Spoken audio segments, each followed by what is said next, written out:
I shouldn't be to the age where it's happening as often as it is, where I'm searching all over for a tool and it is literally in my hand. I am like looking all over. Where is that tool? I just had it. Where is it? And it is literally in my hand.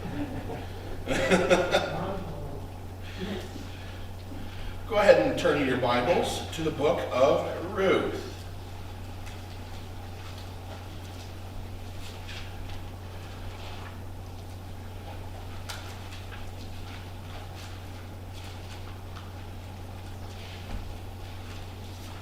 Ruth chapter 2.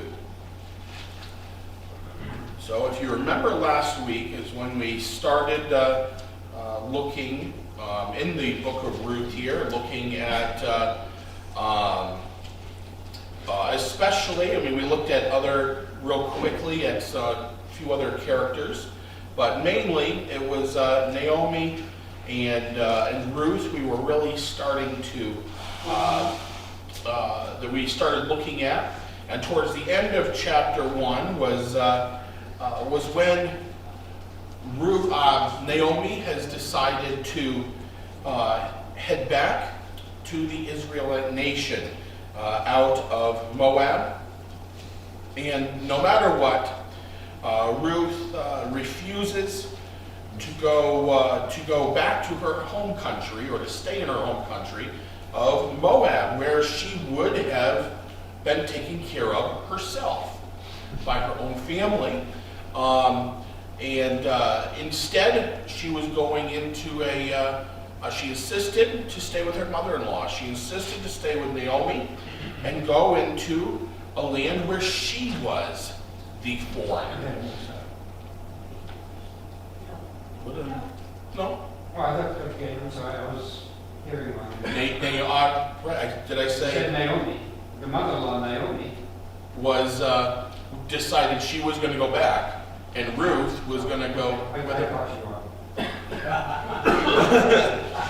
Either I said it wrong, or he heard wrong, one or the other. Yeah. Doesn't matter. Okay. Just to make sure, just to cross T's and dot the I's, Naomi, the mother-in-law, said that she decided to go back to the Israelite nation, and Ruth, the daughter-in-law, decided that she was going to go with her no matter what, even though her home country, Moab, would have been, she would have been taken care of by her family there. Being that she was a widow, she had other family. As you know, if you remember, her other sister-in-law had gone back to Moab. Instead, she decided to stick with and stay with Naomi, going into the Israelite nation, where she would have then been and we will see it tonight, she was a foreigner, okay, in the Israelite nation. So first of all, one thing that I did not share last week that I try to share with everyone, especially in the Bible, it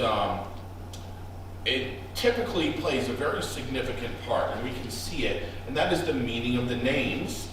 So Ruth, now the one thing with Ruth, a lot of people are very quick to jump on and say, yes, we absolutely know what the name of Ruth means. Nowadays, yes. The one problem is Ruth was from Moab, so there is no definite. We do not know exactly where or how it was that they pronounced her name in Moab as to what it would have originally meant. There are three possibilities. I'll give you the spellings because I don't know how they would have been pronounced. The first one, where they were adding a letter, it was R-E-U-T-H, which would mean something worth seeing, which, from what we will see with Ruth and what we've already seen, okay, that could work. The second one was just R-E-U, okay? And that would have meant friend of God. Or another one was R-E-U-T. They just omitted the H. That would mean friendship or compassion. No matter what, so the way that we can look at this, no matter which one it was, all three of these really truly describe the woman Ruth. Now, we know a couple things about her. One was that she was a devoted and loving daughter-in-law. We saw that last week, okay? We'll see that a little bit more tonight as well. So first of all, she could have said, this is going to be too hard for me. If you remember, Naomi was able to convince her sister-in-law. Oh, let's see if I can pull her sister-in-law's name real quick. Yes, I'm sorry. When I said I meant Ruth's sister-in-law. I'm sorry. Naomi's daughter-in-law. I'm bouncing around too much between the two. Orpah, thank you. Naomi was able to convince Orpah to go home to her family. Originally, Orpah had said, I will stay with you. But then Naomi was able to convince her to go back home to her home country where she would be able to, there was a possibility of her remarrying, okay? However, Ruth, that's where we first saw that she was willing, and she did not, when she started thinking about it, or even when she first got back arrived into the Israelite nation with Naomi, Ruth did not go and say, okay, you know what, this is going to be harder than I thought. You know what? I'm heading for the hills. I'm heading for home. I'm going back to Moab. No. In fact, we then see something that really shows her, not just her being a loving daughter-in-law, but she is also very devoted. In that case, I mean that she saw the state, okay, that Naomi was in, factoring in age and the fact that Naomi has lost her husband and both of her sons, and all of this has happened essentially in roughly a 10-year period. And in fact, if you remember, when Naomi first arrived back to the Israelites, into the Israelite nation, the Israelite women said, is that Naomi? Okay, so essentially one of the commentaries that I read on it is that a very good picture to put to this is 10 years is a lot of time. However, it's a short amount of time to lose your husband and both of your sons. To go from wealth to, not wealthy, okay? So you put those together, and her being a widow, as long as she had been at this point, when she came back into town, she was instead of wearing the more wealthy class clothing that she would have been wearing when she left, she's now coming back in, possibly wearing more along the lines of a pauper's clothing. And because of what she had been through in that 10 years, there was a very good chance, because of her age, that instead of being a proud, upright woman, there was a very good chance that she had all of the worry and the sadness, wrinkles and etching on her face, which would have aged her, possibly stooped over a little. And that is, when you think about it and what she went through, that makes total sense. So when she comes back in, though, the first thing that Naomi does is what we are going to be seeing in chapter 2, is she says, I'm going to go to work. I am going to support myself and my mother-in-law, Naomi. Let's go ahead and start reading right in verse 1 of chapter 2. There was a relative of Naomi's husband, a man of great wealth of the family of Elimelech. His name was Boaz. So Ruth, the Moabitess, said to Naomi, "Please let me go to the field and glean heads of grain after him, in whose sight I may find favor." And she said to her, "Go, my daughter." Then she left and went and gleaned in the field after the reapers, and she happened to come to the part of the field belonging to Boaz, who was of the family of Elimelech. I'm going to stop there real quick. Just one real quick reminder to you. Chapter 1 ends, the very end part of verse 22. Now they came to Bethlehem at the beginning of barley harvest. Okay, so that's what we're looking at right now, is barley harvest, and that is the first grain that they harvested. When it came to harvest time, that was the first one. Now, so here we have Ruth. She says, "I am going to go out. I am going to glean or harvest, okay, heads of grain." Now, what she was going to do was not necessarily an easy thing, okay? Now, this was a traditional thing for for widows, especially people like that, to be able to, and it was allowed. Once the reapers had gone through, once the servants had gone through, there was always stuff that was dropped and that sort of thing. These people were then allowed to go in afterwards, follow them, and pick up what was lost, okay? So Ruth is not going into a position where she's going in and here's this big field and she's just going in there, and can just grab, I don't know how you harvest barley, I don't know. It's not something like, grab armloads of stuff, okay? It's a picking, choosing sort of thing. A good example of it is when we went this year, when we went blueberry picking. My family's been going to the same blueberry place for, let's see, Derek and Penelope is third generation.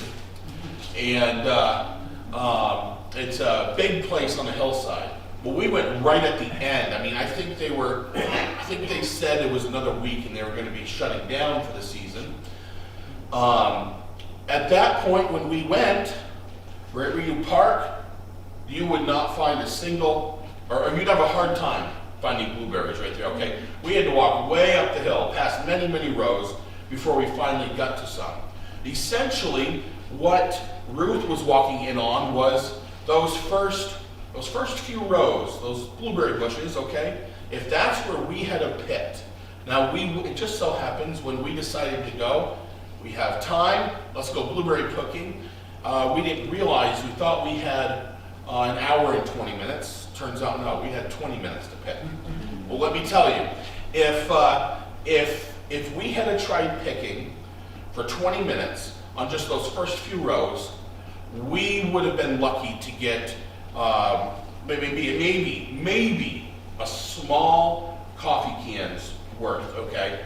Just so you can tell, just a small coffee can's worth of blueberries, okay? That's the sort of situation that she is in.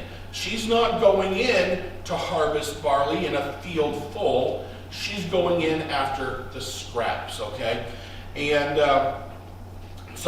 and she is willing to do this, and we will see later on in the chapter as well. Just for time, actually, I want you to see it for yourselves. Let's see, verse 17. Let's skip down to verse 17 real quick. So chapter 2, verse 17. We'll just read the first part of it. So she gleaned in the field until evening. Okay, she was dedicated to this. Okay, it's not a thing of she went out and worked for half a day, worked until lunch and said, oh, the sun is high, it's a hot day. Maybe she had just enough to, make something. I don't eat barley, so I don't know what you do with barley. But Bread. I think they make bread. but anyways, there's just enough here for, one meal maybe, or 2 meals worth of something for me and Naomi. That's good enough. No, she stayed until evening. She stayed until nighttime. So we are really seeing that she was a devoted and loving daughter-in-law, and she was a hard worker as well. Now, as we now get into the next portion, we are going to start to see what type of man Boaz was. Okay? And now Boaz was a very good example, let's put it that way. If you wanted to pick out someone in the Bible for a man, okay, to kind of model his life after, in a way, if you want to put it that way, a very good example would actually be Boaz. I've known right along, growing up in church, I knew Boaz was a great guy. Could I go more than that? No. I have, now though, I can. And let me tell you what I see about this guy. I wish I worked for him. I'm not saying anything negative on who I work for now. But, okay. Boaz, though, one thing we know about him, one of the things we know about him is that he was a great master. Okay? Meaning, because he had a whole fleet of servants and such. He was a great master. Verse 4. Now behold, Boaz came from Bethlehem and said to the reapers, "The Lord be with you." And they answered him, "The Lord bless you." Okay. Wow, we got long ways, one verse. Believe it or not, there is a lot more than I expected, okay, in this little verse. And that tells what type of man, as a master, okay, that Boaz was. Okay, first of all, in the first portion of that, when he spoke to his servants, saying, "The Lord be with you," okay, we are seeing one of the things we're seeing, he respected his servants. Okay? In that culture, him saying that was not just the general term of somebody walking up to you, saying, "Hi, how are you?" Or even if you say even you are a manager at work, or you have your manager at work comes in, "Oh, looks great. You guys are doing a great job," and walk out. Okay? This went so much more. It wasn't a general, overall, "The Lord be with you." Okay? This is a personal greeting to them. He was essentially saying, "The Lord be with you, prosper you, and give you health and strength, and preserve you from any disaster." Okay? This has a real deep meaning to it. This saying, the way that he says it, is one out of love as well. Okay, he not just respects his servants, but he loves them as well. He cares about their well-being. And one of the ways that we can see that is also how, and that we can fully understand that, is how his servants replied to him. Okay? Now the servants said, "The Lord bless you and make our labors serviceable." They answered him, "The Lord bless you." What they were essentially saying is, "The Lord bless you and make our labors serviceable to your prosperity." Okay? They are going in this. It's not, once again, it's not just, "The Lord be with you." Yeah, "The Lord bless you." It's not just this flippant little, just general greeting. Okay? This is a master who is essentially considering his servants family. Okay? He is treating them with a great amount of respect, and they in return are saying, look, the Lord bless you. You know, that may our working really bring you to prosperity. Okay? They were there working. They were there working to provide for, obviously, for themselves, for their own family. But from what we are seeing in these two, in just this small little bit of conversing back and forth between them, what we are seeing is that they cared for each other. It was mutual respect and a mutual love back and forth to them. And, looking at this, I could say that my bosses, as Pastor preached and taught this morning, yeah, I love them in that sense. But I don't know if I'd go so far as to love my bosses to the extent that that these servants loved Boaz. But yeah. I think it's really interesting, though, that he went out to the field to beat them. I was going to say, He didn't call them in the office and say, hey, mm-hmm. wait for them to come to the office. He was out there with them. He was how can I put this? He was a hands-on master, but not a in your face. not in your face. Not a he didn't micromanage. Okay, he wasn't going out to the fields to pick on what they were doing. Right. He was going out to the fields to check on them, as in their well-being. Okay, from what I am seeing when I have been studying this, and the way that he is doing this is he truly believed in, if I take care of my workers, they're going to take care of me. That is really what I am seeing here. And nowhere in the Bible do we ever see anything. Anytime that we see Boaz, there is nothing but honesty, love, and respect that we see coming from Boaz. You won't find him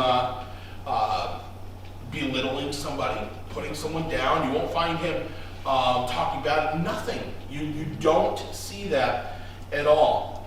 His name means strength. However, if you, I'm sure you have learned this, even if no other time, at least since we've been doing this study, which has been well over a year now. We're only to Ruth and Boaz right now. If there's one thing that you have learned, and that is that there are that in the Hebrew there is, when translated, the word is in this case strength. However, you have to look at how it was originally used.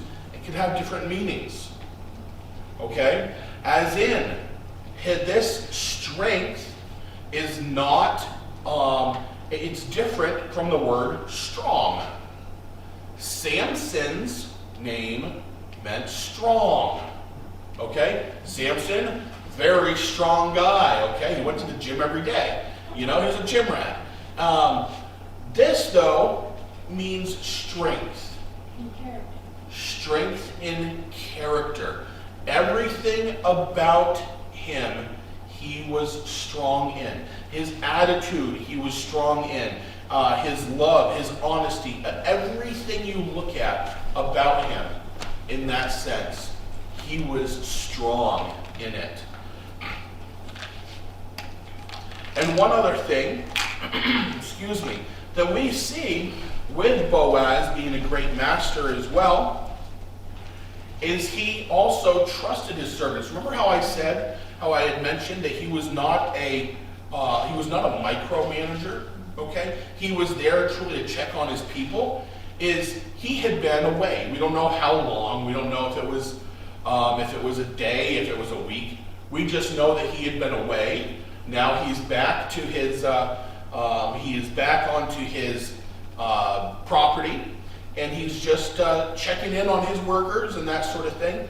And he notices there's somebody new there. See, even somebody who was not an employee of his, okay, so those people like Ruth who would glean, they were still the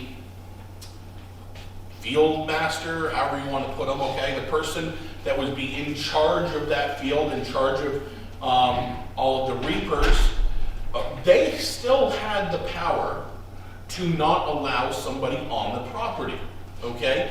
You know, if there was, even if it was, say, a widow, say they were, you know, if they were known to be dishonest, you know, like, oh, this reaper has set their basket down or whatever, I'm going to go and take some out. If this person was known for that or caught doing that, they would not. Okay, so there was trust that he had in these, that he had given to his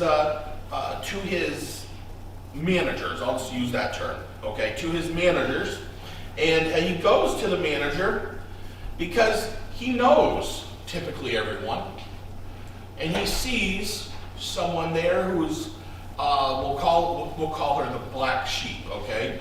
He notices her right away, is not just as possibly not a popular, or not a popular, that's not the word I'm looking for, not a usual, a regular person, okay? As in, he probably, since he was wealthy, he was well known, there's a good chance he knew the majority of the people who would be gleaning, who would be coming in and gleaning, okay? Not only does he not recognize this woman in that sense, he would have also seen, wait a second, she's not even an Israelite, okay? She is a foreigner, and that is, I am using that term because that is the term that is in the Bible, okay? So right in verse 5, then Boaz said to his servant, who was in charge of the reapers, whose young woman is this? Okay? He sees, he's like, wait, there's something off here. I don't know who she is. You know, who's in charge? Who was it that was allowing this person? The servant who was in charge of the reapers answered and said, it is the young Moabite woman who came back with Naomi from the country of Moab, and she said, please let me glean and gather after the reapers among the sheaves. So she came and has continued from morning until now, though she rested a little in the house. Okay? Excuse me. What he is saying is essentially, she has been here. She got here first thing in the morning. She has been following. She's been working hard. She's been gleaning. All she did was, you know, she took a 10-minute breather out of the sun a little bit ago. That's it. She's been working hard this whole time, you know, gleaning. And he explained. He told Boaz who she was. And we do see a little bit later on in chapter 2 that there is some context that is not spelled out here for us, and that's essentially the full-on account of how it was that he knew all of this, whether it was just from his status, knowing people, or just hearing it through the grapevine of different people, or whatever it is. But he knew who Naomi was, and he knew that she had come back with as they called it, with a foreigner, okay? Someone who was not an Israelite. And that this woman, he also knew that this woman was her daughter-in-law, which I'm sure to many people that was quite something. That was quite an odd thing to see this girl come back with her.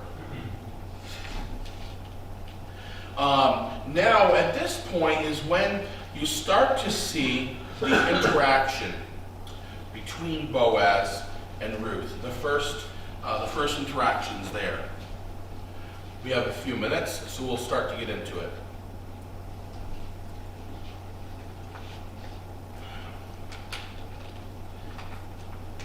So one thing that we know, that we've seen so far, is that Boaz was a great master. Boaz was also a very compassionate man as well. Verse 8, then Boaz said to Ruth, you will listen, my daughter, will you not? Do not go to glean in another field, nor go from here, but stay close by my young women. Let your eyes be on the field which they reap, and go after them. Have I not commanded the young men not to touch you? And when you are thirsty, go to the vessels and drink from what the young men have drawn. There is a lot here, okay? This is, as far as we can tell, okay, the first interaction between Boaz and Ruth. Okay? And in fact, I mean, her reply, actually, let's go ahead and read her reply right now. Verse 10. So she fell on her face, bowed down to the ground, and said to him, why have I found favor in your eyes that you should take notice of me, since I am a foreigner? Okay? So here we have, Ruth is flabbergasted. Okay? She really doesn't understand it because obviously she knows, she says it herself, I am a foreigner. She may have even expected that it was possible, that her being a foreigner, that, okay, this is the first field I'm going to come to. I might get rejected because I'm not an Israelite.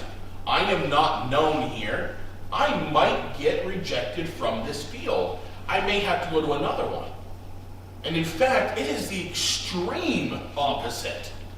Okay? It's not even a thing where Boaz goes and says, I know who you are. Yep, you can go ahead and keep going. He goes beyond that. He goes and says, first of all, he uses the term daughter. Okay? Now this daughter is not meaning actual, obviously, daughter, but it is still a very personal greeting. Okay? It is one where he is saying, I am not considering you a foreigner. Okay? I am considering you one of my other, I'm sure he had many other what he called daughters, okay? Working in the fields, reaping the barley, working in the barley. And he says, and what he did was he told her, don't go anywhere else. Okay? You could see, there was a good possibility right from there. Right from his fields, you could look out in the distance and see other fields that did not belong to him. Which she could have gone to, she could have gleaned from. Instead, he said, don't do it. You don't need to. You stay right here. You will get, what he's saying is, I will take care of you. You will get everything you need from me. The amount of times that we can take little pictures and snippets, okay, of the type of man Boaz is and line that up, not to put him on a pedestal, not to put him on the same level as God, but we can see little snippets of the way God is with his own children. Right there is a really good one. You don't need to go and come to me. I will take care of you. I will give you everything that you need. And with him saying at the end of verse 8, but stay close by my young women, Okay? He's saying you don't have to, just because you may feel like you're a foreigner, does not mean you have to stay way away. You can keep right up with mine. Stick right with them as if you are one of my servants, as if you are one of my reapers. Go right on be right on the same field as them. Verse 9, okay? Right on the same field. You are following directly after them. In other words, the birds aren't even going to have a chance to get in there and get stuff before her. A lot of times the gleaners, even though they were, yes, allowed to go after them, they had to wait till that field was done. Once that field was done, then they could go in. By then, birds had already gone in too. Other animals could have gone in and gotten, chipmunks or whatever, could have gone in and gotten their own harvest as well, which would have made it a lot less of the barley. And he is saying, no, I want you right in the same fields. And then the question, have I not commanded the young men not to touch you? This is saying that he has given the command to his servants, the ones in charge. She is, a lot of people tend to put this as in that since it uses the word touch, so many people nowadays jump to conclusions thinking that this is of a sexual nature. It's not at all. In this sense, what he is saying is, they know, I have already told them, you are here and you are here for good. Another kind of, a little bit of a snippet we can see here. What does God say?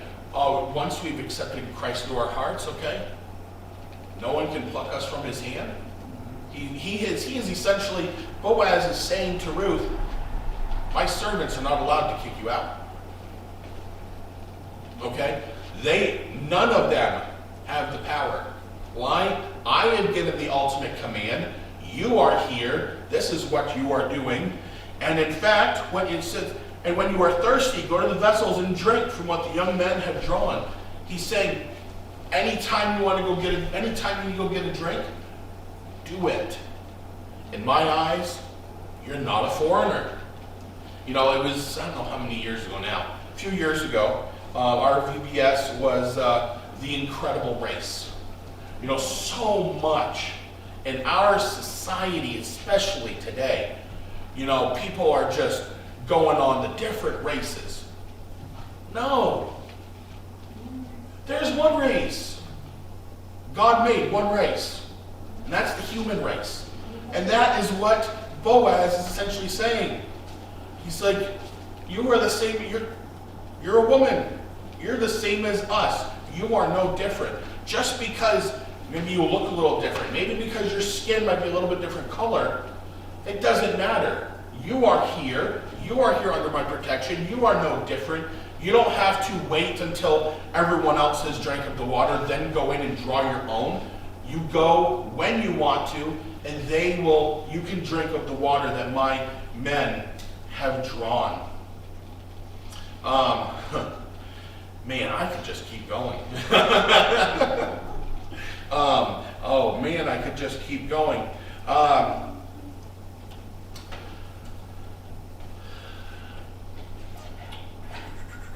You know what? Even though it's a hard spot, any other place before the end of chapter 2 is hard anyway. So that's a real cliffhanger to leave you with. But really, like I said, any bit of the rest of chapter 2, really, no matter what, even if I went for another 5 minutes, 10 minutes, 15 minutes, it really would still be a cliffhanger, okay? In this account and in this conversation that these two are having, that Boaz and Ruth are having. So we have seen that Boaz was a great master. He respected his servants. He loved his servants, and guess what? They returned it to him. They respected him and loved him at a level that you very rarely ever see in the workplace of a worker or an employee giving to their master or to their bosses, their managers. And he also trusted his servants. Actually, one other thing I'll point out to you, one other thing I'll share with you real quick, on the man of Boaz with his servants. He was a very wealthy man, okay? We know that. It says it right in the Bible. However, remember how we had pointed out, he went down when he came back to check on his servants, check on his employees and all of that, okay? I want to show you something else about him. In verse 14. Now Boaz said to her at mealtime, come here and eat of the bread and dip your piece of bread in the vinegar. So she sat beside the reapers, and he passed parched grain to her, and she ate, was satisfied, and kept some back. What are we seeing there about Boaz? What's kind of what you might call unusual in this situation? He was eating with his people. He was eating right with his servants. In that typical culture, that was essentially unheard of. Maybe with the head servants, the ones that were, maybe with the department managers, but not with just the regular hourly workers. Okay, you would not see that. They would have their own break room, separate from the executive break room. But no, he is sitting right there, passing. It actually says he passed parched grain to her. He doesn't even have, from what we are seeing, it's not even a thing where they are bringing out his own private plate to him. He is passing and eating of the same exact food as all of his workers. Okay? He doesn't have some high-grade meal. Okay? It very well could be a high-grade meal, but you know what? The servants were eating it too. That is really showing, that's another really good picture and showing of what exactly the type of man and master Boaz was. And then we have started to see a little snippet of how much of a compassionate man that he really was. And with Ruth, we see that she is devoted and loving daughter-in-law. She was a hard worker, and we will expound on that even a little bit more next week as we continue on looking at Boaz and Ruth. Let's go ahead and close in prayer tonight. Heavenly Father, Lord, I thank you so much for all the great accounts that you made sure were in the Bible, Lord, these great illustrations that you have for us. And Lord, even as we're just starting to look at the man that Boaz was, what a great representation of what a godly man should be. And Lord, I pray that, Lord, that as we continue on and in these studies, Lord, that as men, Lord, we would find godly men in the Bible, Lord, that we can truly model our lives after. And Lord, for the women, the same thing, Lord, that they would pick out, Lord, the godly women as we go through as well, that they can do the same thing with. And Lord, I pray that as we go about our lives, Lord, as we continue our lives this week, Lord, that we would not forget the different lessons, the principles, Lord, that we have seen here tonight or even this morning from this morning's message as well, Lord, that we would continue on, Lord, that we would really take into consideration, Lord, and start truly loving our neighbor. If we are willing to say that we love you, Lord, that we would truly love our neighbor as we, as you would. And Lord, I just pray that we would take these with us throughout this week. And Lord, I ask your blessing, Lord, on these people and on the Bible studies that we have throughout this week. And Lord, I just ask all of these things in your name. Amen. Remember Grayson tomorrow morning. Yes. He has to be there